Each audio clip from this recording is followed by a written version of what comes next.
Selamat datang di Growth Space, tempat kita bisa belajar, tumbuh, dan berkembang bareng.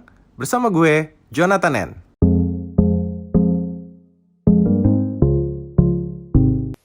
Oke, jadi buat teman-teman, selamat datang sore ini. Kita balik lagi ngobrol-ngobrol santai aja. Dan kali ini gue sudah mengundang Melvin. Melvin seorang financial planner, juga founder dari Finansialku.com. Thank you, John. Jadi kita nggak kita nggak usah ngomongin keuangan serius-serius lah. Jadi kita ngobrol-ngobrol aja ya. Dan kalau misalnya teman-teman ada pertanyaan, mau seputar finansial boleh ya, seputar apapun gitu, investasi ya boleh lah. Gitu. Bisa tanyakan ke gue dan Melvin, lumayan loh daripada kalian biasa konsultasi financial planner berapa, Vin? 1 juta ya? Ya, untuk 2 jam. Tuh 1 juta 2 jam. Di sini kalian bisa tanya-tanya sendiri gratis gitu ya. Jadi jangan lewatkan kesempatan ini. Silahkan bertanya. Kalau mau tanya silahkan nanti angkat tangan aja jadi speaker, angkat tangan di bawah situ, biar nanti gue akan angkat jadi speaker. Nah sekarang gue akan ke Melvin dulu. Vin, gimana Vin? Kabarnya sehat-sehat, Vin? Sehat-sehat, John. Lu kabar gimana? Sehat semua? Ya mantap, gini-gini aja sih. Tapi ya sekarang paling enggak mulai apa ya, kayaknya gue jadi event offline juga mulai nongol lagi gitu ya. Jadi gue juga mulai keluar rumah, di satu sisi deg-degan tapi juga kayak slight change over. Jadi ya paling kesehatan aja sih dijaga dalam artian prokes gitu ya. Kayaknya bakal lebih ketat tapi ya minimal ada angin sore lah. Wow, angin sore. Jadi beda dikit. Lo sekarang lagi sibuk apa, Vin? Gue lagi nyiapin ini, John. Apps finansialku lagi diberesin, siap launch. Terus kemudian video-video online course yang terbarunya kita siap launch juga. Lagi diberesin semua produk-produknya, John. Hmm, oke. Oke. Yaudah, kita langsung ngomongin bincang ringan finansial nih. Nah, jadi Ya. Vin, kan kayaknya juga banyak teman-teman growth space di sini. Ini kan ada berbagai macam usia ya. Mulai Mm-mm. dari ada yang 20-an, mungkin masih kuliah atau baru lulus, ada yang 25 gitu ya, sudah 1-2 tahun bekerja, ada juga yang mungkin 30-an. Ada nggak, Vin, menurut lo tips-tips, kita bahas aja deh, di tiap usia ini 20, 25, sama 30, Vin. Gimana? Kira-kira tips apa sih yang relevan buat hidup mereka gitu? Mungkin bukan tips ya, John ya. Kita Apa tuh? ngobrol aja mungkin ya, John. Karena kita sama-sama di kepala 3, kita pernah lewat Oh, kepala boleh. 2 kan, John. Sharing pengalaman ya? Iya. Yeah. Kalau kalau dari gue ya mungkin dari di usia ke 20-an gue itu eh, boleh dibilang ya usia 25 gue tuh skip John 30 John.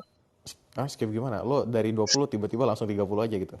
Kerasa gitu John. Lima tahun tuh nggak kerasa John. Waktu ngegedein yang finansial aku awal-awal tuh 5 tahun 25 ke 30 tuh saking larutnya jadi nggak terlalu merasakan kayak FOMO-nya, terus nggak terlalu ngerasa ini itunya, fokusnya cuma untuk gedein riset si keuangan, kode konten, kode investasi sendiri aja. Ya jadi Hmm. eh, ya uangnya jalan terus. Sebenarnya kalau buat gue sendiri, gue bukan contoh yang baik ya, karena nggak semua orang kan di usia 25 sampai 30-nya workaholic Bikin gitu. bisnis ya? Ya, sebenarnya bukan Lo contoh bikin yang baik. finansialku di usia 25 ya berarti ya? 24 mungkin John, 24 itu, 25 itu sudah mulai ngeberesin satu-satu tuh mulai dirapiin, terus zaman waktu itu tuh seingat gue tuh masih awal-awal tuh John, waktu pertama kali gue mulai tuh baru yang gede-gede ada Gojeknya masih belum segede sekarang, terus kalau Hmm. sudah gue masih ingat tuh pada waktu itu ijo-ijo pertama kali di Jalan Raya Jakarta, itu pertama kali Hmm. Gojek keluar, terus kemudian ada Traveloka, terus ada Bukalapak. Itu pertama-tama gue baru belajar tentang tentang apa bisnis startup itu seperti apa gitu. Oke. Mungkin gue ubah sedikit jadi ya. Pertanyaan jadi usia 25 bikin bisnis gitu ya. Ya, Nah, kenapa lo waktu itu kan 25, berarti lo bikinnya 24, berarti itu kayak baru-baru lulus ya. Lo sempat bekerja di kantor mana dulu nggak? ada. Jadi gue ngikut orang dulu John, ngikut ngikut orang untuk ngumpulin modal modal duit sama modal pengalaman ya. Oke. Jadi gue pertama kali di bank ANZ. Sekarang udah nggak ada, banknya udah dibeli DBS. Terus Betul. sama satu lagi itu ikut di tempatnya ada perusahaan manufaktur lokal di kota Bandung, John. Hmm. Nah, gue ngikut orang, gue udah sambil kuliah. Ya. Jadi Itu 2 tahun paginya ya? lebih lebih dari 2 tahun sih, mungkin 3 sampai 4 tahun pertama ya, karena pas itu tuh lulus kuliah kan termasuk tepat waktu John. Baik. Jadi sempat kerja dulu sama orang, ikut, cuman memang kesalahannya adalah tidak tidak berani pindah ke Jakarta. Itu John. Nikmati Kenapa? Bandung gitu. Kenapa menurut lo itu bisa jadi faktor yang cukup krusial? Ah, gimana ya John ya? Kalau misal waktu usia 25 itu gue sudah pergi ke Jakarta, Aha. mungkin pilihan yang terbaiknya adalah modelnya karirnya kayak lu John. Pertama John, kerja di perusahaan startup itu tahu nih, oh perusahaan startup itu stylenya begini gitu. Karena yang gue Mhm. ikut kan pas waktu zaman itu kerja di bank ya orang bank John. Hmm. Kalau orang bank itu tuh tipikalnya tuh kerjanya tuh itu lagi, itu lagi, itu lagi John. Hmm. Terus kalau kerjaan di tempatnya yang perusahaan lokal itu geraknya cepat, cuma Mhm. masih tidak secepat pace-nya kayak di Jakarta. Dan networknya belum seluas itu, John, pada waktu itu. Hmm. Nah, Jadi padahal kalau sebenarnya, kita bikin hmm, bisnis kan kita perlu network, John. ya, ya. Jadi mungkin tips yang bisa pelajaran yang bisa kita ambil ya dari kisah hidup lo yang sebentar ini di Ya, usia sebentar. 25. Jadi kan sebenarnya satu mungkin cari network ya, network sama lo belajar sistem yang apa? Ketika lo mau bikin perusahaan misalnya, lo Hmm, bisa belajar dari sistem yang sudah ada dulu ya. Misalnya tadi ikut perusahaan-perusahaan yang kurang lebih mungkin sistemnya itu sesuai dengan apa yang lo pengen bikin gitu ya. betul, John. Jadi gua tidak perlu melakukan kesalahan-kesalahan yang sudah pernah dilakukan oleh perusahaan yang lebih besar. Right, right. Belajar dari pengalaman mereka ya. Benar, John. Benar, Ya dan John. setuju sih kan sebenarnya apalagi oke kalau gue kan mungkin sebelum gue ke startup ya Vin kan gue sempat kerja di agensi yang multinasional juga ya.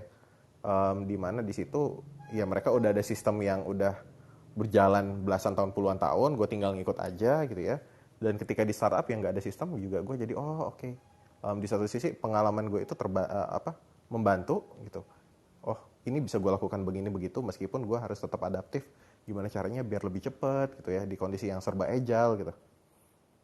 Ya, jadi ya mungkin itu bisa buat teman-teman juga yang mau melakukan bisnis, mau bikin bisnis di usia 25 gitu ya. Ada baiknya tidak ya kayak semangat bikin bisnis bagus, jangan sampai kalian mau bikin bisnis tapi nggak tahu gimana ngerjainnya juga. Bisa tanya-tanya. Menurut Melvin tadi salah satu caranya adalah kerja di Jakarta. Ya sebenarnya kalau dirunut lagi mungkin tadi kamu belajar sistem sama kamu gali network gitu. Nah ini juga thank you ya Vin. Gue sekarang mau ke Siap. Om Lukman dulu. Om Lukman, cie Om. Kecil banget suaranya. Kecil banget.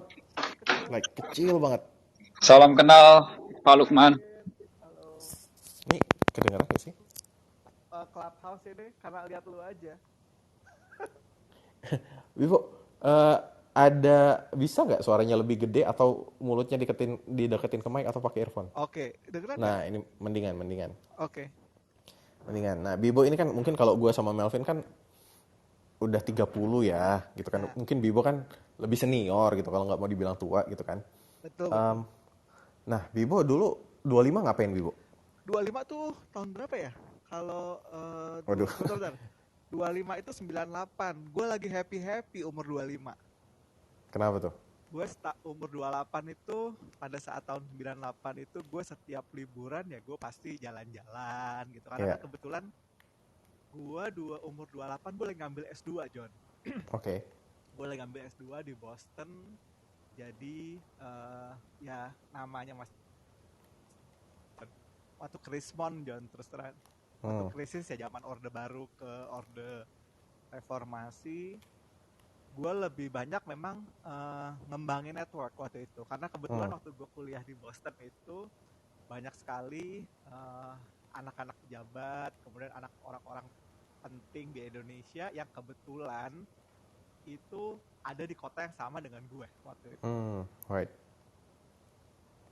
working sama yang kedua yang paling benar gue lakukan adalah gue menggali sesuatu yang memang akhirnya dibutuhkan di periode sekarang, which is adalah emerging technologies. Jadi waktu itu kebetulan gue dapat kesempatan beasiswa, gue kuliah di Boston Dan waktu itu memang lagi hype-hypenya emerging technology ya kayak internet dan lain-lain. Dan akhirnya itu dipakai buat gua kerja di tahun 2000-an di Indonesia. Mm-mm.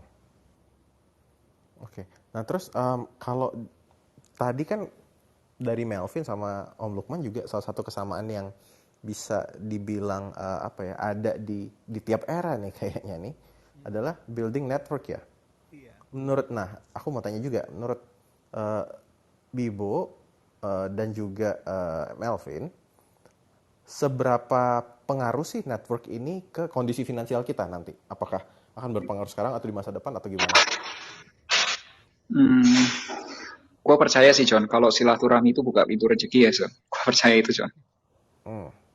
Walaupun mungkin nggak langsung directly kita apa ya ketemu orang untuk nanti gue pengen dapat uang itu enggak, cuman buat temenan aja. Karena kalau banyak temen itu lebih enak John. Ya sesimpel itu sih John. Dan syukurnya sekarang kalau buat orang-orang yang introvert itu kan sekarang ada sosial media ya John. Ya. Nah, gue itu kadang-kadang ya suka ya kalau misal ketemu sama orang baru tuh ya dari komen, kemudian dari DM, ya gitu Ya. John. Right. Ya siapa tahu juga Ya. dapat pacar kan ya John dari Instagram gitu. Betul. Nggak cuma pacar, mungkin juga partner bisnis segala macam ya. Ya, betul. Yang Kalau pasti sih John gini John. Bibo, Networking suaranya itu masih kecil lagi Bibo. yang Maaf ya. pasti yang Nah, pasti oke. gini. Siap. Networking itu open lot of doors ya. Ngebuka pintu banyak banget. Yang pertama dengan networking kamu bisa dapat ilmu. Itu yang paling paling pertama gue kejar dari orang ketika gue networking adalah ilmunya dia. Hmm. Yang kedua eh pengalaman dia kan biasanya kan dia cerita gitu ya. Oh gue dulu begini begini gini gini. Yang ketiga lihat dari kemungkinan ada opportunity. Misalnya emang lu bisnis apa sih sekarang? Oh gue bisnis ini atau gue kerja di sini. Hmm. Lu udah kenal si ini belum? Nah itu ngebuka lagi jalur yang lebih gede, gitu Betul. ya. Jalur orang dalam ya. Gitu. Betul, betul banget gitu loh. Kayak gue contoh ya, misalkan ketika waktu dulu gue mau kerja gitu. Pertama gue kerja di BUMN, John. Ya. Jadi waktu itu kan ketakutan orang kalau misalkan kerja itu adalah lu nggak kerja di tempat yang sesuai dengan apa ya ilmu yang lo dapat Ya. atau dengan passion lo gitu ya. Nah, dengan karena gue banyak network gitu ya. Jadi sebelum gue lulus, gue juga udah dibantuin sama orang dalam. Kayaknya ilmu lo cocoknya di sini nih. Akhirnya dikenalin gue sama direksinya gitu kan, atau sama kepala divisinya gitu. Nah, cuman memang kalau masalah networking ini jangan di abuse ya. Dalam arti gini, gue tuh ngerasa networking itu jangan di abuse untuk misalnya membuat tangan lo jadi di bawah. Maksudnya Jadi gimana tuh? tangan di bawah tuh dalam arti gini, lo kebanyakan minta sama orang gitu Oh, loh. oke. Gitu. Jadi dalam arti ketika lo udah networking itu di abuse untuk tangan lo selalu di bawah gitu ya, network lo juga lama-lama akan gini, nih orang berteman sama gue pamrih gitu loh. Right. Gitu. Jadi kondisi finansial kita memang tidak kita dapat dari orang itu langsung, orang itu ngasih duit ke kita, enggak. Tapi orang itu ngasih kita opportunity dari ilmu dia, dari experience dia, dari extensive network yang dia punya, atau dari job opportunity atau business opportunity yang fit in dengan kita punya karakter. Itu sih menurut gue sih. Betul. Dan ini juga sebenarnya bisa banget ya, kayak gue juga merasakan nih, udah berteman sama Melvin gitu ya, sama Om Lukman juga yang udah punya skill lebih banyak di bidang finansial gitu. Ada komunitas juga, ada bisa diundang buat ngisi webinar juga atau kolaborasi gitu ya. Jadi mungkin networking secara nggak langsung juga bisa berpengaruh terhadap kondisi finansial di masa depan ya, dalam artinya tadi membuka banyak sekali pintu peluang buat kerjasama gitu ya, dan juga ya semoga kondisi finansial juga jadi lebih meningkat gitu. Nah, kalau teman-teman ada pertanyaan, ini udah ada dua pakar finansial nih, silahkan ditanya-tanya nih. Silahkan angkat tangan di bawah ya, jadi nanti akan diangkat jadi speaker juga. Nah terus mau tanya lagi nih. Kan kemarin juga sempat ada anggapan bahwa usia 25 tuh harusnya kamu udah punya gini gitu. Tadi kan kita ngomongin usia 25, oke. dalam artian networking, membuka kesempatan kerja, dan juga kondisi finansial lebih baik. Tapi kalau dari kondisi finansialnya sendiri gitu, di usia 25, sebaiknya apa sih yang harus kita lakukan gitu? Apakah harusnya udah punya tabungan segini nih, atau harusnya udah mulai belajar investasi saham nih, atau apa nih gitu. Silakan dari Om Lukman dulu deh. Tahun umur 25 gue nggak punya apa-apa, John, terus terang, John, karena gue belum kerja ya. Tapi yang pasti gue sudah punya begitu banyak experience dalam arti I see a lot of things gitu ya. Karena gue juga suka traveling, suka jalan-jalan, suka baca, suka nonton, seperti itu. Gue ngelihat bahwa ketika umur 25 yang terpenting adalah you need to accumulate knowledge as much as you can. Ya. Okay. Masalah lu udah punya 100 juta pertama, 500 juta pertama, atau 700 juta pertama, itu another thing gitu ya. Karena menurut gue yang terpenting adalah accumulate knowledge itu it's much more important than accumulate wealth. Gitu ya. Karena gue sendiri mulai kerja tuh umur 27. Gaji gue pertama 2 juta, John. Ya, tetapi itu tahun berapa tuh? Tahun 2000 lah. Mungkin lu pada itu UMR lah ya. Lah ya, gitu. Duit juga habis buat naik taksi, John. Betul. Belum ada Gojek ya zaman dulu ya. Betul ya. Nggak ada Gojek, nggak ada segala macam deh. Harapan lu cuma Metro Mini atau Kopaja. Betul. Ya. Nah, ya. Bus TJ juga belum ada ya, bus Transjakarta ya?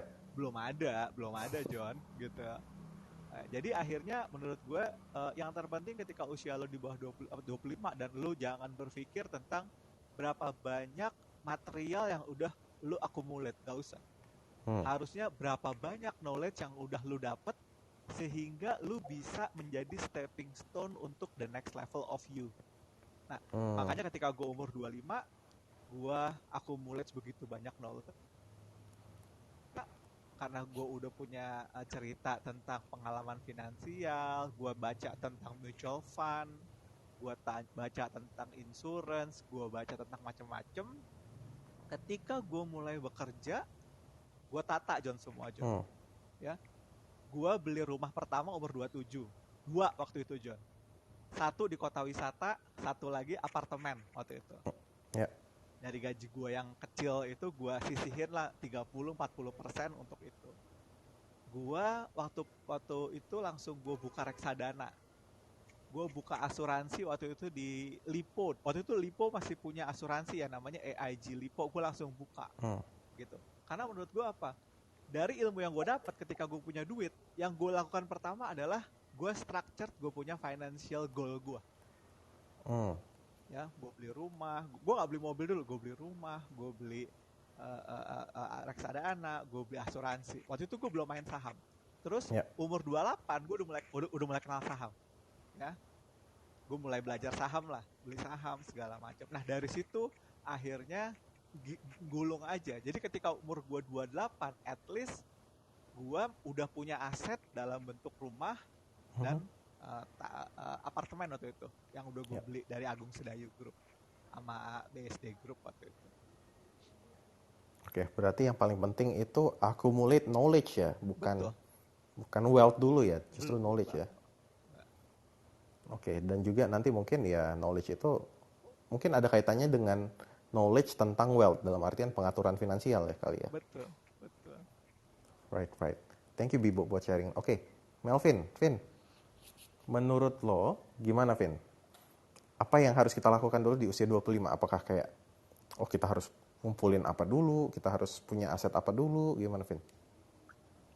Kalau gue sendiri ya, John ya, tapi nggak tahu ini benar atau salah sih. Tapi memang gue setuju karena gue sendiri pun di usia gue nggak memasang target 25 harus ini harus itu tuh enggak, John. Tapi memang kalau waktu di usia-usia yang awal-awal sebelum 25 itu memang banyak belajarnya dulu, John. Nggak tahu ya, entah pada waktu itu tuh cepat banget, John. Gue belajar financial itu tuh benar-benar sampai ngelotok yang benar-benar misal kan basicnya orang engineering kan, John. Nah, orang engineering tuh terbiasa kita berpikir terstruktur, terbiasa berpikir ngulik gitu ya. Ketika belajar kayak keuangan gitu pertama kali, itu tuh cepet banget, John. Itu kayak dalam waktu 2 tahun tuh kegilaan, hampir semua buku-buku financial itu tuh kebaca, John. Yang tebal-tebal pun udah selesai, John. Dan benar paham konsepnya tuh paham. Terus habis itu Gue pas waktu kuliah juga di S2 gitu, itu diajarinnya tuh strategic business, John. Hmm. Ya pada saat itu diremehin juga, John. Karena kayak lu masih muda banget, belajarnya strategic business, paling muda di kelas, itu diremehin. Nggak, ya kayak nggak dianggap, lalu ngapain sih masih muda banget belajar strategic business gitu. Ya Ya. tapi dengerin aja dulu. Terus nggak usah baru lulus kuliah tuh baru ngerti tentang, oh ternyata waktu mau bikin bisnis tuh yang penting tuh bukan finance-nya dulu, tapi marketingnya dulu, komunikasinya dulu. Udah dari situ belajar tuh lagi komunikasi, leadership dan lain sebagainya. Nah menurutku sih kalau aku pribadi sih nggak terlalu mengejar di usia 25 harus begini kalau jadi beban sendiri itu nggak, bukan Hmm. orang yang seambisius itu, John. Tapi yang lebih penting di usia sebelum 30 tuh pengennya tuh lu punya, kalau gue mikirnya ya, lu punya cukup bekal Mhm. untuk nanti di usia lu yang lebih matang, lu lebih dewasa gitu. Mhm. Nggak, istilahnya nggak apa ya, nggak ceroboh atau snobis gitu. Ya. Jadi lu pernah lihat nggak sih anak-anak muda yang tiba-tiba, wih kaya gede, kaya gitu, karena apapun gitu di usia mudanya kaya. Terus jatuhnya itu malah snobis gitu. Hmm. Jadi nabrak-nabrak gitu, nabrak-nabrak bisnis lo, peraturan-peraturan ditabrak, ini ditabrak, itu tabrak, kok udah jadi banyak musuh dan lain sebagainya. Nah, itu yang bahaya sebenarnya. Tapi kalau misal ada anak muda yang lebih sukses di usia 20-annya dia, itu ya memang keren. Keren banget, John, karena nggak semua orang bisa begitu gitu. Ya. Ya, tapi kalau misal yang bisa dilakuin semua orang menurutku di usia 20-an itu ya gedein dulu pengalamannya dia. Knowledge-nya dapat, udah experience-nya dapat, network-nya dapat. Jadi nanti di usia 30 kalau dia mau bekerja dan lain sebagainya, mau bikin bisnis pun lebih cepat pergerakannya, growth-nya lebih cepat. Karena buat gue ya, John, Hmm. gue tuh percaya kayak yang Bill Gates mulai di usia berapa, suksesnya di usia berapa. J.K. Rowling menulis buku Harry Potter, suksesnya di usia berapa, Ya. dan lain sebagainya gitu. Jadi nggak perlu pusing atau bandingin sama yang lain gitu. Gue Ya. tuh Ya. suka sama satu konsep ini, John. Lu pernah dengar nggak ada konsep kayak gini, John? Gue pernah dikasih tahu sama orang kayak gini. Jadi kalau lu lihat di taman gitu kan biasanya ada bunga-bunga kan, John. Ya. Nah, bunga-bunga itu biasanya tumbuhnya itu nggak satu, tapi berdampingan gitu. Kanan kirinya itu isinya bunga. Hmm. Dan mereka tuh ketika mereka mekar gitu, tumbuh gitu, itu kan semuanya indah kan, John. Mhm. Satu sama yang lain, bunga yang satu sama yang lain itu saling melihat keindahannya satu sama lain, tapi mereka tidak merasa kok dia Iri. lebih lebih indah ya gitu. Dia Ya. tetap bangga dengan dirinya sendiri dan dia tetap Good. appreciate orang lain. Nah, gue Ya. pikir konsep itu tuh yang hilang sekarang ini. Jadi yang dipamerin tuh usia segini sudah punya sekian, usia segini punya sekian. Sampai yang gue agak nyesel nih, John ya. Pertama kali gue bikin konten, itu tuh gimana caranya ngumpulin 100 juta pertama. Ya. Begitu konten itu laku, terus konten dilaku sama pasar, kode semua dibikin, John. Dari 100 juta pertama ada, Hmm. 500 juta pertama ada, 1 miliar pertama aja, sampai berapa puluh miliar pun juga ada gitu. Jadi menurutku kok jadinya yang konten pertamanya mau sharing malah jadinya di membuat orang itu tuh kayak, lu kalau usia sekian, misal usia 20-an belum punya uang sekian, lu failed. Ya. Betul. Menurut gue tidak begitu ya, kalau menurut gue ya. Tapi kalau menurut orang lain berbeda, mungkin sudut pandang berbeda aja sih. Tapi kalau buat gue, ya nggak ada failed-nya gitu. Ya. Ya. Failed itu kalau menurut gue kecuali kalau lu kayak gini, misal di usia 20-an lu nggak ngapa-ngapain, lu males-malesan, atau lu uh, misal kena obat gitu, atau lu melakukan tindakan kriminal, nah itu bisa mungkin boleh dibilang failed gitu. Tapi kalau Hmm. kamu keep moving, tetap jalan terus, tetap bertumbuh, kayak kayak apa namanya, kayak komunitas lu growth space, ya Hmm. itu nggak gagal sih menurutku. Kalau gue mengutip kata Paul Arden, wow, jadi ada satu buku Paul Arden judulnya gini, It's not how good you are, it's how good you wanna be. Jadi bukan, itu kan nggak ngomongin seberapa bagus atau jeleknya kamu sekarang, tapi kamu mau jadi sebagus apa di masa depannya. Nah, jadi ini juga menuntut kita ya kayak, ya kamu harus berkembang. Mau itu Hmm. mungkin tadi ya berkembang dalam hal finansial, berkembang dalam hal pengetahuan, berkembang dalam hal network juga kali ya. John, terus Ya menurut gue gimana juga bro? gini sih John. Jadi itu semua tergantung dari masa ya John. Jadi gini, Hmm. mungkin orang-orang zaman sekarang dengan orang-orang zaman dulu itu ukurannya berbeda John. Ya. Ya. Jadi gini, kayak contoh lah, zaman gue tahun tahun 90-an gitu ya, tahun 90-an gitu. Ukuran kerennya anak Jakarta atau ukuran orang di ibu kota gitu ya. Lu jadi penyiar radio, Iya, betul. ya kan?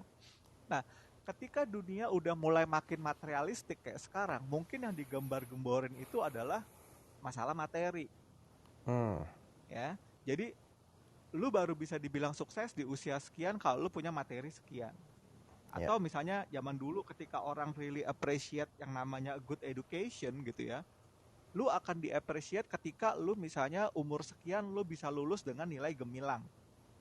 Atau Atau S2 atau S3 gitu ya. Betul, betul. Ya kayak gue lah, zaman dulu gue umur, kenapa gue 25 itu gue lagi masih kuliah gitu ya. Ya. Karena memang waktu itu yang namanya lulusan S2 dari luar negeri itu masih sedikit, John. Jadi it's about the prestige ya, apa namanya, sesuatu yang menurut gue tuh menjadi sebuah yang wow gitu kan. Teman-teman gue abis lulus S1 ngais-ngais cari duit gitu kan, gue udah bisa langsung kuliah lagi dan di luar negeri gitu kan. Nah itu kan ukuran kerennya masa itu. Betul. Atau mungkin di pergaulan anak-anak SMA waktu misalkan tahun 90-an atau tahun 2000-an gitu, lu bakalan sukses bukan jadi inovator startup, tapi misalnya lu jadi penyiar radio hard rock, penyiar radio Prambors, penyiar Betul, radio betul. apa seperti itu. Dan Mungkin sekarang bikin bisnis sendiri adalah penyiar radio di masa itu ya.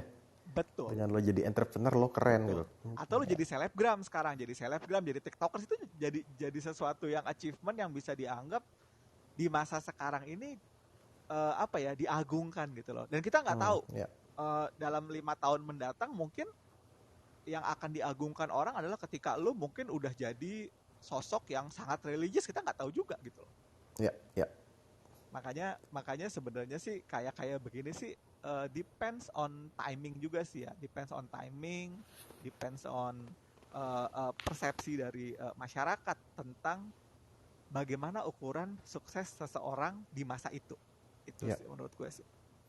Betul, dan definisi sukses berubah-ubah mulu, jadi ya beda-beda mulu ya. Adaptif aja, kita being adaptif aja, kayak misalkan sekarang misalkan ukuran sukses mungkin 5 tahun sekarang untuk orang yang umur 30 saat ini, mungkin ukuran suksesnya adalah bisa pensiun di umur 35, John.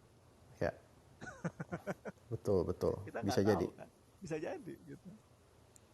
Oke, ini menarik. Dan ini juga gue sudah mengundang ada David. David tadi, apakah David mau sharing atau mau nanya-nanya atau gimana, David? Kalau salam kenal sebelumnya Kak Jo, Kak Melvin, Kak Lukman, Kak Ibnu dan semua yang ada di sini. Kalau saya masih coba Kak Jonathan, kira-kira saya umur berapa kalau dari foto saya? Dari fotonya kayaknya ini udah late 20s nih kayaknya. Udah pakai jas, udah eksekutif muda. Wow. Saya dulu ya, kalau kata tadi mengutip apa kata Kak Lukman tuh. Saya dulu saya punya cita-cita dulu gini ceritanya. Saya kan orang hukum nih, Kak Jonathan. Ya. Jadi dulu saya mau kuliah tuh sebenarnya ke US, tapi karena saya punya pacarnya orang sini, sehingga saya akhirnya kuliah di sini, ngikut dia, akhirnya saya jadi kuliah hukum. Tapi tahunya dari situ saya mulai menyukai, mendalami, dan akhirnya jadi tergila-gila. Dulu sosok panutan saya, lawyer yang suka pakai cincin, si HPH, tau ya? Iya. Dulu saya panutan banget sama dia. Nah, saat ini saya baru usia kepala 25 ke atas sedikit. Dulu saya benar-benar mengagumi beliau. Ternyata karena mungkin ambisi ya yang tadi kata Pak Melvin itu, dan membuat networking itu belajar. Baru-baru ini saya baru ngalahin HPH. Nah, itu menurut ngalahin saya dalam artian apa nih? Secara hukum. Jadi kita waktu itu perang-perang legal. Oh, itu right. saya bisa mengalahkan beliau. Udah gitu, nah itulah mungkin kesuksesan tiap orang berbeda kali ya. Memang secara materi kan saya masih kepala 20 something dan pekerjaan saya kan bukan murni cari duit gitu. Tapi bagi saya saat ini prestasi masih lebih, kalau gue bisa ngalahin ini itu kebanggaan pribadi gitu.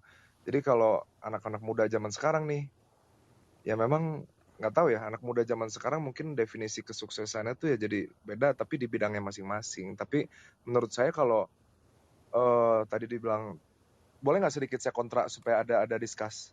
Boleh banget, Ya boleh boleh banget. silakan. Jadi kalau misalkan dibilangnya dulu penyiar radio lagi rame nih, jadi semua orang jadi penyiar radio. Mungkin kalau saat ini generasi milenial tuh menganggap lebih fokus nih, misalkan dia desain interior atau Ya. dia orang hukum, dia lebih fokus di bidangnya. Gitu mungkin ya, kita beda zaman mungkin Pak Lukman. Sebelumnya terima kasih Kak Jo udah dikasih kesempatan untuk sharing sedikit. Ya. Jadi oke. Udah David atau ada yang mau di-sharing lagi? Udah, sebelumnya makasih ya atas kesempatannya Kak Jonathan. Oke. Sukses semua. Baik, Keren terima loh. kasih David. Itu bagus sih, itu perspektif yang bagus tuh. Em, Gimana? Ada tanggapan nggak dari Melvin atau Om Lukman? Jadi ini kan kalau gue ngeliat David ini kayak ada role modelnya ya, dalam arti oke, role model di satu sisi bisa jadi benchmark juga. Gue harus bisa menyaingi dia atau bahkan mengalahkan dia gitu ya, dan itu bisa jadi keren gitu di mata dia.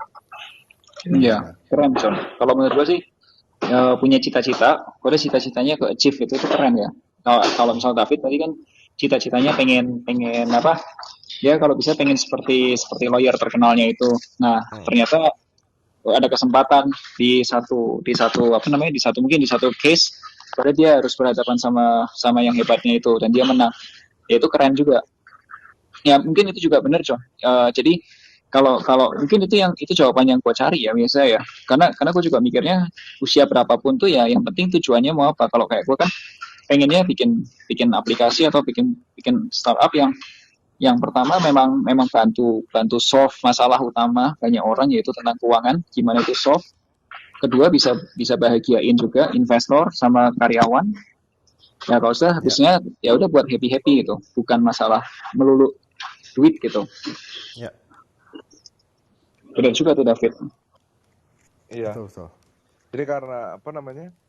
Kalau kan ada bahasa gini ya, kalau orang tuh nggak bisa lompat setinggi 3 meter.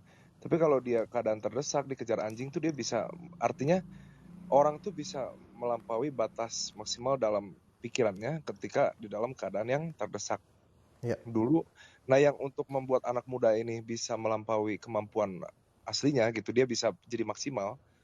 Ya mungkin karena satu didukung sama yang namanya ambisi, kedua kalau kata orang Bandung tuh gini, bakat itu namanya. Bakat kubutuh. Jadi misalkan saya dulu kan sudah menghidupi diri saya sendiri. Saya memang udah dari SMP, walaupun saya misalnya keluarga saya masih mampu untuk membiayai, tapi saya udah belajar sendiri. Sehingga saya sambil kuliah, sambil belajar saya. Ikut dosen saya, yang saya nggak ngerti kalau pegang kasus saya tanya dosen saya.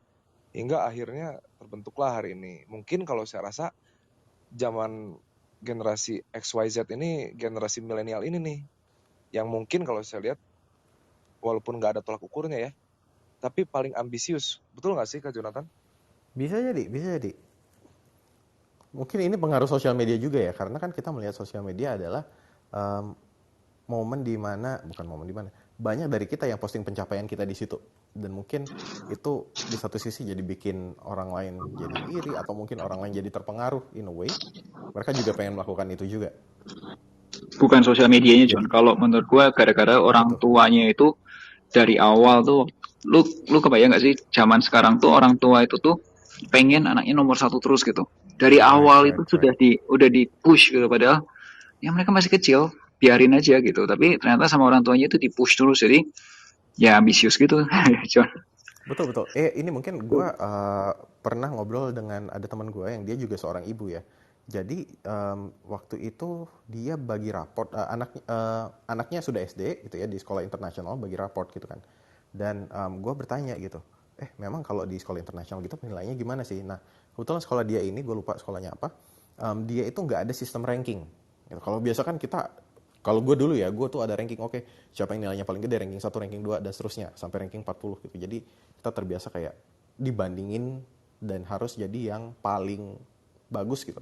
Nah tapi di sekolah ini dia tuh nggak ada sistem ranking, tapi yang ada itu kayak apa ya? Dia ada badge gitu loh, jadi penghargaan. Oke, misalnya anak ini dapat badge karena dia anaknya kolaboratif gitu. Oh anak ini dapat badge karena dia problem solver. Jadi they focus on the quality dan mereka nurturing di situ dan kasih penghargaan di situ. Gitu. Jadi nggak nggak soal siapa yang lebih baik dari yang lain gitu, tapi mungkin hal-hal itu juga yang perlu kita perhatiin nih sih. Gitu. Oke, ini agak melenceng sedikit dari ngomong finansial, balik lagi. Nah, kalau misalnya gue mau nanya ke Melvin dan Om Lukman juga nih, Wibo. Jadi kalau misalnya tadi ya dari ngomongin dari kasus David, oke, gue punya role model, terus gue pengen ngalahin dia gitu ya. Nah, bisa nggak ini kita terapin di kasus finansial misalnya? Oke, gue pengen punya role model gue dalam hal finansial, misalnya si entrepreneur A gitu. Wah, dia net asetnya udah sekian ini gitu, dia udah punya rumah, punya yacht gitu kan. Apakah sebaiknya bisa kita jadikan role model gitu? Oh, gue pengen kayak gitu ngalahin dia, atau gimana nih kalau dalam finansial? Bisa banget, John. Justru itu yang sekarang terjadi gitu loh. Jadi contoh kasus lah ya. Kalau kita bicara tentang teori-teori investasi itu kan orang sudah bikin role model macam-macam. Ya. Orang mau ngomongin soal value investing, oh lo belajarlah. Contohlah seperti Warren Buffett, dia pasti punya tolok ukur A B C D F G gitu kan. Lo mau jadi growth investor, lo pakailah ala-ala Peter Lynch misalnya kayak gitu, atau ala siapa gitu. Atau lo misalnya mau inovatif investor, lo pilihlah contoh seperti Cathy Wood seperti itu. Jadi metodenya yang dijadikan sebagai benchmark, John, atau returnnya bisa dijadikan sebagai benchmark di awal ya. Karena kan kalau ngomongin size-nya nggak bisa gitu loh. Dalam arti ketika lo ngomongin lu mau jadi the next Warren Buffett, lu kan harus mengakumulasi sampai billion of US dollars. Tapi kalau lu pakai tekniknya dia, itu mungkin bisa gitu loh. Nah, jadi hal ini justru valid sebagai role model ketika kita bicara tentang investment, kita bicara tentang pengelolaan budget, kita bicara tentang income hustler atau cari side job, seperti itu bisa mungkin. Jadi it's possible, dan itu yang dilakukan oleh banyak orang sekarang, dan itu dieksploit juga oleh social media dan influencer sekarang yang misalnya bilang misalnya gitu kan, bahkan contoh lagi nih ya, Lo Keng Hong dianggap the Warren Buffett of Indonesia, kan itu kan sebenarnya kita meniru dari role model of role model gitu kan. Ya. Jadi bener banget bisa aja. Right. Kalau lo gimana, Vin? Sama John, setiap orang pasti punya role model ya. Role model gue tuh dari dulu adalah Bill Gates. Entah kenapa gue lebih suka Bill Gates. Ya, lu apa namanya, gue sampai mikir ya kayak ini orang jenius banget ya, bisa bikin apa namanya perusahaan, terus kalau ada produknya itu dipakai orang sedunia gitu. Dan yang paling hebatnya John, semakin banyak dibajak, semakin kaya dia. Hebat ya John ya. Nah makanya itu dari awal John, gue tertariknya sama Bill Gates. Sekarang kan anak-anak muda maunya sama Jeff Bezos atau sama si siapa namanya Elon Musk kan. Nah kalau gue lebih suka Bill Gates karena apa? Ketika Bill Gates sudah sampai satu titik, ini ya John ya, waktu gue kuliah di S2 tuh, Bill Gates tuh masih orang terkaya nomor 1 di dunia gitu. Lu sampai nggak tahu uang lu mau pakai buat apa, katanya juga itu untuk hematin pajak atau apa. Intinya dia ngasih makan orang di Afrika.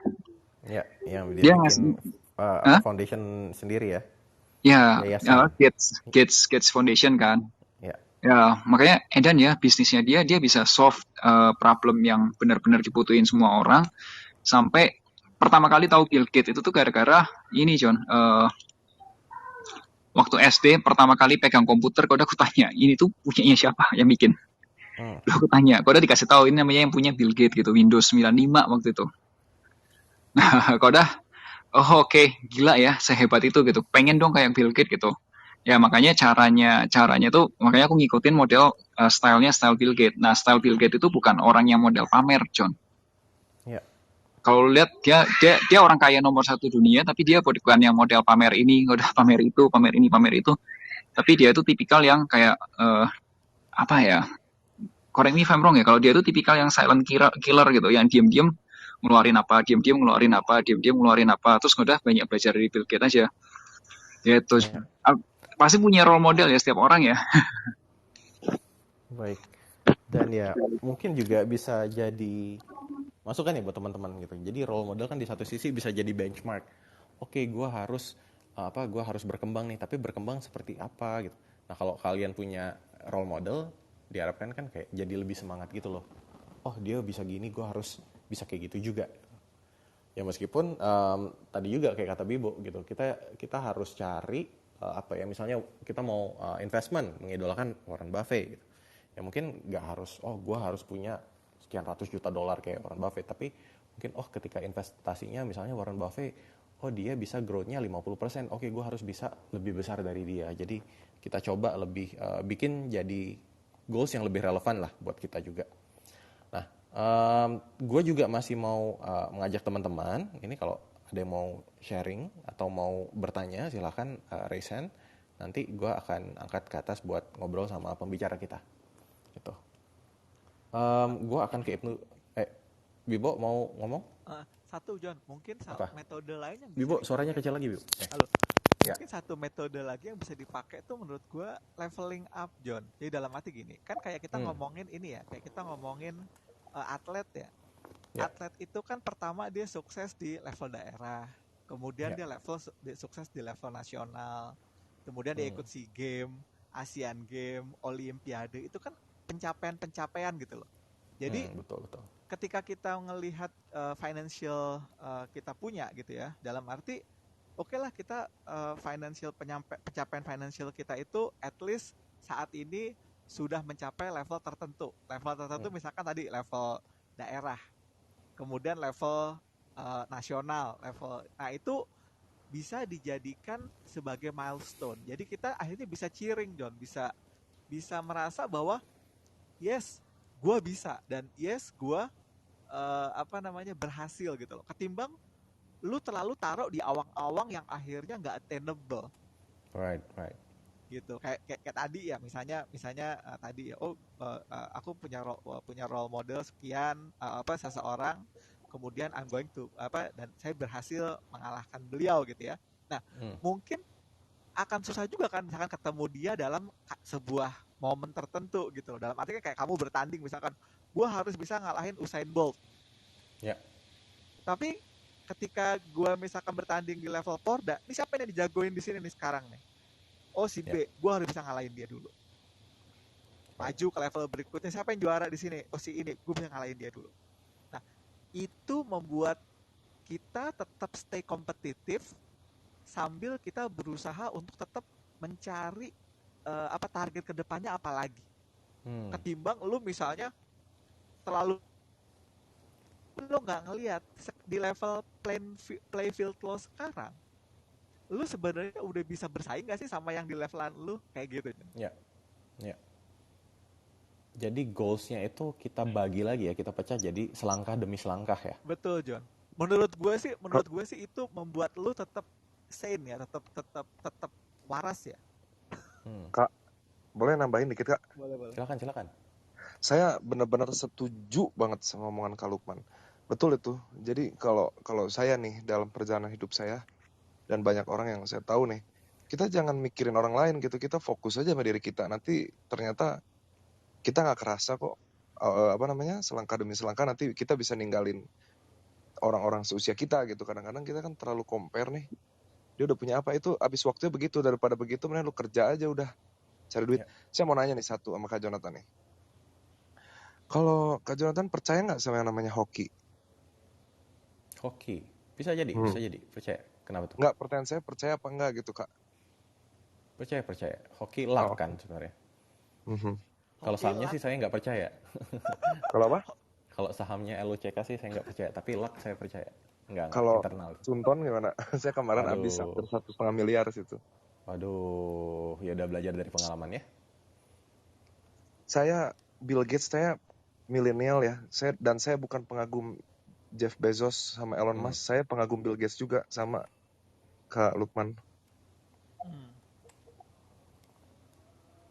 Ya terus. Tapi John, tapi John tadi ya yang disebutin si David ya, lu percaya sama luck? Yes, memang karena luck itu boleh dibilang satu faktor yang eh, tidak bisa dihindari, dan kalau memang itu sudah menjadi destiny kamu, takdir kamu, pasti kamu dapetin di situ gitu.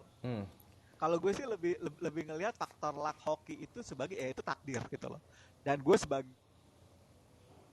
percaya takdir gitu loh. Ya. Kalau menurut gua gini, luck itu pasti ada. Tapi masalahnya kita bisa bukan manifest, kita bisa take the opportunity nggak? Misalnya gini. Taruhlah sekarang gua orang bilang gua beruntung nih, misalnya punya asisten rumah tangga yang jago masak. Jadinya gue juga bisa buka bisnis makanan sama dia. Itu. Nah, orang bilang gue beruntung, gue bisa ketemu dia. Tapi kalau dipikir-pikir gini, gue kerja marketing 10 tahun, gitu ya, marketing sosial media, dan gue jadi content creator juga. Sedangkan asisten rumah tangga gue, dia udah belajar masak dari usia 12 tahun, sekarang dia 30-an. Jadi kayak 20 tahun lebih dia belajar masak gitu, dia masak gitu kan. Nah, ini kan juga dia ada skillnya dan gue ada skillnya. Taruhlah dia jago masak gitu ya, tapi gue nggak jago jualan. Mungkin gue nggak akan bisa bikin bisnis sama dia. Mungkin ya udah dia hanya akan jadi ART aja, nggak gue jual gitu kasarnya. Tapi taruhlah gue jago jualan, tapi dia nggak bisa masak. Inti gue juga nggak akan bisa bikin bisnis gitu. Jadi kayak luck itu jadi termanifestasi ketika kita juga ada skill dan knowledge yang tepat gitu untuk mengubah itu jadi sesuatu gitu. Ada bagian itunya juga.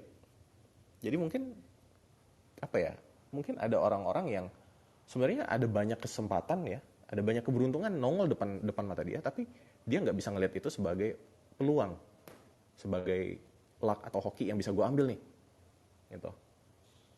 Tapi itu kalau misalnya kayak Kak Jonathan ya, jual nasi goreng nih, skillnya bagus. Tapi si B juga jual nasi goreng, skillnya bagus. Tapi, atau taruh lagi nih deh, di dalam suatu mall, semua produknya bagus, tapi kenapa orang belinya ke si A atau si B, si C gitu loh. Mungkin padahal semuanya marketingnya sama, brandingnya sama. Atau apakah itu faktor luck atau apa? Saya sih percaya banget ya sama yang namanya hoki. Nah, Soalnya betul, soalnya ada cerita Bill Gates begini. Kan dulu katanya Bill Gates tuh sempat ngerasain miskin tuh zaman dulunya. Terus Bill Gates tuh katanya dulu mau jadi gini, ada cerita gini. Ada tukang koran. Terus tiap hari dia ada orang datang ke sana baca, tapi bacanya dari rada nggak dekat gitu.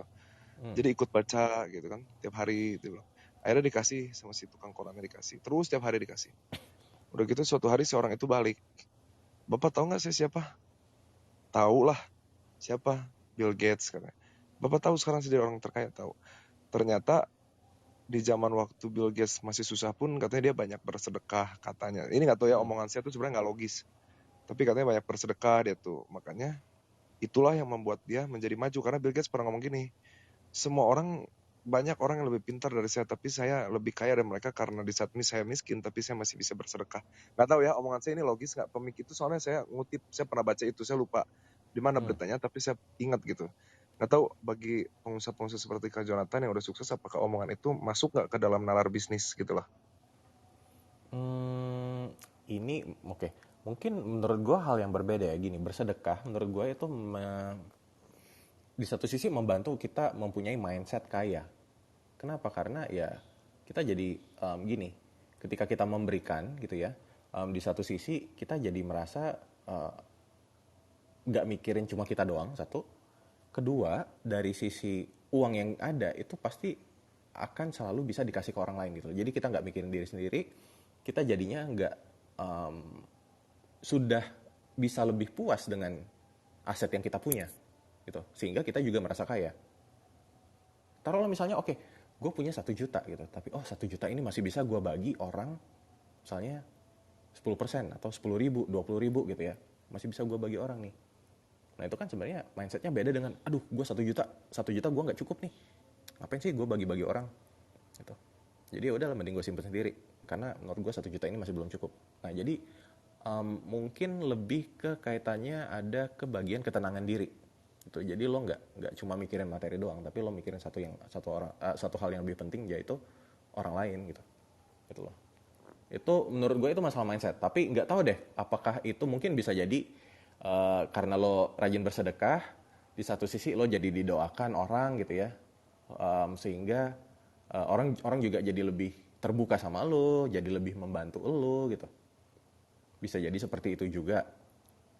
Jadinya tadi banyak lagi peluang-peluang yang balik ke lo, atau mungkin semesta melihat oh orang ini rajin membagikan rezeki ke orang, oke gue akan memberikan lebih banyak rezeki ke dia buat disalurkan ke orang lain. Bisa jadi seperti itu juga.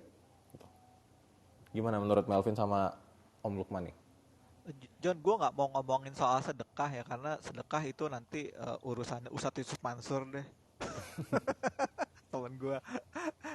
Kalau gue percaya dengan yang omongin tadi tentang hubungan lu sama itu ya, apa namanya, bakwar di rumah ya. Jadi itu juga terkait dengan bagaimana kita kelola duit sih, John. Jadi gini ya, orang selalu bertanya sama gue, kapan sih sebenarnya periode terbaik untuk membuat orang jadi kaya gitu kan? Pada saat terjadi krisis. Tetapi pada saat terjadi krisis, pastikan lu punya resource, punya dana gitu kan. Jadi makanya ketika waktu itu tahun 2020 bursa sempat drop ke 3911 gitu ya. Dan orang melihat itu sebagai buy opportunity, mereka yang membeli di harga bottom, di harga pada saat IHSG 3911 itu kan opportunity-nya nggak strike setiap saat gitu kan. Ya kan, itu opportunity. Tetapi akan jadi bagus kalau lu punya resource, lu punya fund. Nah, yang jadi masalah adalah sekarang ketika fundnya ada, indeksnya naik terus, misalkan bursanya naik terus, wah gue nggak berani beli gitu kan.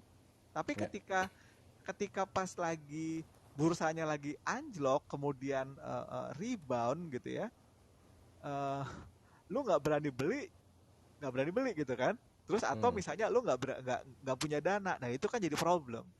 Makanya sebenarnya yang tadi dicontoh kasus kan dengan dengan Mbak War tadi gitu ya, itu mirip kayak tadi lu punya resource apa namanya dan skill marketing, Mbak War punya resource dan skill buat apa namanya buat masak, opportunity-nya ketemu ya kan. Kemudian market pada saat itu orang lagi males belanja keluar dan sebagainya. Akhirnya konsep dari masak dan PO kena gitu loh. Betul. Bisa jadi duit gitu loh. Nah, menurut gue sih itu faktor luck juga, faktor hoki juga gitu kan. Ya kan bisa aja lu nggak punya orang seperti dia gitu kan, atau dia nggak punya landlord seperti lu gitu kan. Ya kan, itu emang udah takdir sih John. Kak maaf saya potong. Kak maaf, boleh saya izin balik kanan dulu, mau ibadah? Silakan. Makasih banyak kakak atas kesempatannya. Sehat dan sukses selalu. Ini juga udah mau sejam nih. Kak makasih ya. Ya baik. Thank you. Thank you Bye-bye. sharingnya. Jadi gitu. Jadi memang kalau kita bicara tentang apa ya, tentang masalah duit itu memang satu tolok ukur berbeda-beda ya. Tolok ukur sukses financially dulu dengan sekarang mungkin beda ya. Kemudian kalau dulu lah misalkan ukuran orang kaya itu kan dari misalnya berapa banyak aset fisik yang kelihatan. Sekarang dilihat dari aset finansial gitu kan. Lu lihat kan misalnya urutan orang kaya itu kan berdasarkan saham yang beredar di publik. Padahal kalau zaman dulu mungkin kalau gue nonton film-film ala-ala zaman kerajaan Inggris di Downton Abbey, berapa gede rumah lu, mansion lu, manor lu gitu kan. Sekarang mah enggak gitu. Tuh. Kemudian masalah finansial juga memang orang sekarang lebih aware, John. Dulu kalau orang Sunda itu ya, correct me if I'm wrong, karena gue juga dulu sama-sama di Bandung gitu kan. Kalau orang dulu mungkin prinsipnya adalah kumaha engke lah gitu kan. Punya duit nggak punya duit mah yang penting udahlah. Tapi kalau orang sekarang kan karena udah mulai baca, udah mulai ngerti, engke kumahanya gitu kan. Jadi Iya. worry-nya ada sehingga mereka betul-betul memprepare ini semua gitu. Jadi jadi evolusi sih John, menurut gue John. Evolusi yang membuat orang akhirnya jadi aware, kemudian orang jadi berusaha untuk mengakumulasi knowledge, tapi yang tampak di permukaan seolah-olah ini adalah lomba lomba untuk menampilkan kekayaan. Itu aja John. Iya, iya, iya. Jadi sebenarnya bukan lomba juga ya, jadi nggak harus. Ya oke. Gitu. Vin, gimana Vin? Ada insight atau mau sharing apa lagi Vin? Ya, John, tadi kan itu kan terakhir gara-gara masalah yang hoki itu kan ya. Hoki itu Ya, percaya hoki kan gitu ya. Ya, kalau menurut gue sih hoki itu ada, hoki itu ada. Dan, tapi hoki itu kan sesuatu yang tidak bisa kita kontrol ya. Maksudnya bukan variabel yang bisa kita kontrol gitu. Nah, kalau aku lebih memilih apa yang bisa dikontrol ya dikontrol aja, yang bisa di manage aja. Nah, gue lebih setuju dengan kayak model kayak tadi Pak Lukman bilang kayak kemarin waktu Maret 2020 terjadi crash IHSG hancur gitu. Nah, pada saat itu yang kita bisa kontrol apa? Kita punya ya kalau market mau lebih turun lagi dari yang Maret tuh bisa nggak? Ya bisa aja. Tapi kalau kita sudah punya knowledge, kita punya uangnya, kita sudah ready. Nah, ketika opportunity-nya datang ya udah di hit aja, kita masuk aja. Mau beli saham apapun misal waktu itu ya, korek ya, korek me if I'm wrong ya. Kalau nggak salah kalau BRI itu juga turun sudah diskonnya gede banget harganya. Kalau misal beli yang saham-saham gede aja udah di saat itu udah lipat-lipat John kekayaan lo. betul, betul, Cuman nggak semua orang berani John. betul. Nah, ya Itu juga. menurut gue sih hoki nggak bisa lu kontrol. Tapi kalau yang lu bisa kontrol ya kayak knowledge lu, temen lu, dana lu ready gitu. Ketika momentumnya dapat masuk, gitu sih John. Gue lebih setuju Betul. ke situ. Iya, dan gue setuju juga karena itu tadi kan kayak luck itu kesempatan itu bisa jadi datang, tapi kalau mungkin lo nggak punya skill, lo nggak punya knowledge, lo nggak punya resource gitu ya, kayak kata Om Lukman tadi, ya lo mungkin nggak akan bisa ngambil gitu. Ya ibarat, kalau teman-teman investor mungkin kayak, wah saham kemarin Maret 2020 gila lagi murah gitu. Tapi kalau orang yang nggak ngerti ya nggak bisa akan mengambil itu meskipun dia juga punya resource-nya, mungkin duitnya ada, tapi dia nggak, ngapain sih gue invest saham? Ya nggak ke manifest juga gitu ya.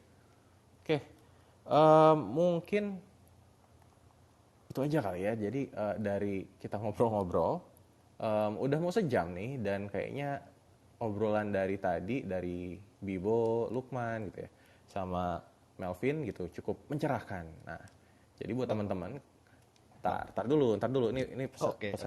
pesan sponsor dulu. Jadi kalau teman-teman mau tahu lebih banyak, jangan lupa follow juga akunnya Bibo. Aduh, akun Bibo tuh susah banget sih namanya. Lukman El Hakim lah ya, silahkan dicari. Jangan follow akun. Oh, jadi sahamologi aja nih. Isinya kan yang foto-foto doang. Oh, betul, foto kucing ya sekarang ya. Foto kucing. Betul. Nah, jadi mungkin teman-teman juga bisa belajar lebih banyak soal finansial di Finansialku atau juga soal saham di Sahamologi gitu ya. Silahkan cari akunnya di Instagram atau follow juga Melvin Mumpuni sama Lukman El Hakim.